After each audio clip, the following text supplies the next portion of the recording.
আমরা তাহলে কি করব, একটা মজার খেলা খেলবো, তাই তো? আলামিন, নূর মোহাম্মদ আর তোমার নাম কি? রাহুল হোসেন। এই তিনজনের পিঠের মধ্যে তিনটি গ্লাস বসিয়ে দেওয়া হয়েছে।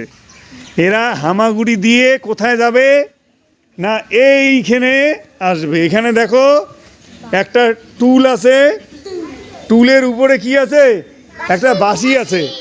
আমি স্টার্ট বললে কি করবে, গিয়ে ওই বাঁশিটাকে ফু দিতে হবে। গ্লাস যদি পড়ে যায়, যার গ্লাস পড়ে যাবে সে কিন্তু ওখানে থেমে পড়বে, ঠিক আছে? যে আগে গিয়ে করতে পারবে তার জন্য হাততালি। Ready, start. এগিয়ে যাও।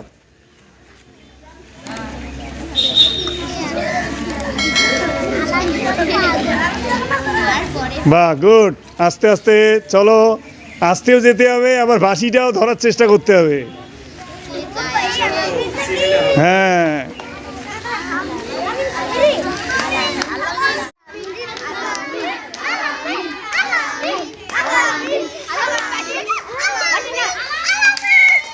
এই!